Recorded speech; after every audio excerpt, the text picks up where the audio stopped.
Welcome to Village Church Connections. I'm David Pavey. Some years ago, a member of our close family in England gave birth to a little boy who was severely spina bifida. Andrew was expected to pass quietly away within hours, but he survived to endure a multitude of surgical procedures. Since he was hydrocephalic, one of these was to install a shunt to drain off fluid from the brain. Though few such patients make it out of their teens, Andrew only recently passed away at 42 years of age. Intelligent, musical, humorous, and a bright Christ follower, he was a blessing to the family. So, when I learned about an 8-year-old boy named Jackson McKee of Halifax, Nova Scotia, who was also hydrocephalic, I had to read the story. Jackson was to have the same surgery Andrew had, to drain fluid and relieve pressure on his brain. Like A.A. Milne's Christopher Robin of "Wherever I go there's always poo in me" fame, Jackson always had his teddy bear named Little Baby with him. It was given to him before he was born, if you please. So wherever Jackson went, Little Baby went too. Small wonder then that when the day of the operation arrived, Jackson was wheeled into the surgery clutching his teddy.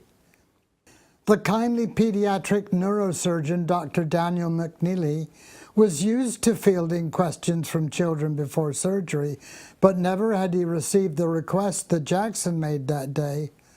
"My bear is ripped. Please stitch him up." Dr. McNeely assured the boy he would, and he took the request seriously. In spite of not having any training in stuffed bear medicine, he agreed to operate on both the boy and the bear. As soon as Dr. McNeely had stitched up Jackson's head, still in his blue scrubs, he got to work on Little Baby. Placing the little teddy bear on a table, he gave it a neonatal face mask to protect its anonymity, he joked. And then he put on his own blue gloves and used leftover stitches from the child's surgery to repair an underarm tear on the teddy. How could I say no, he asked. And when Jackson woke up, he was thrilled to see his stuffed buddy had been stitched up just like him. This touching anecdote is a reminder that little children are an example of simple faith, and that's how God calls us to relate to Him. The Bible tells us that one day some parents brought their children to Jesus so He could touch and bless them, but the disciples scolded the parents for bothering Him. And when Jesus saw what was happening, He was angry with His disciples. He said to them, "Let the children come to me. Let them come. Don't stop them, for the kingdom of God belongs to those who are like these children. I tell you the truth, anyone who doesn't receive the kingdom of God like a child will never enter it." And then He took the children in His arms, and He placed His hands on their heads, and He blessed them. The simplicity of the gospel message is such that many miss it. People want to be good enough to merit God's favor, but how good is good enough? Nobody is perfect, and God never told us we could earn our way to His favor anyway.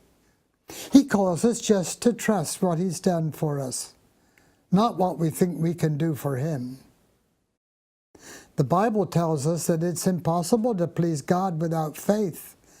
Anyone who wants to come to Him must believe that God exists and that He rewards those who sincerely seek Him. Elsewhere, Paul the Apostle informs us that we are saved by grace through faith plus nothing. "I live by faith in the Son of God," he wrote, "who loved me and gave Himself up for me.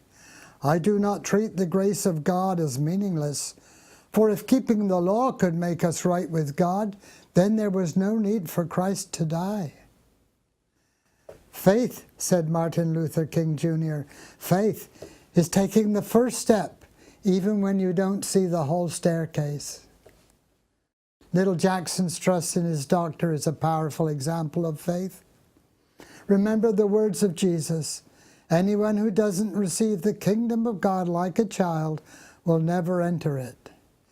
It's possible to be too grown up to believe and enter. And it all begins with the first step.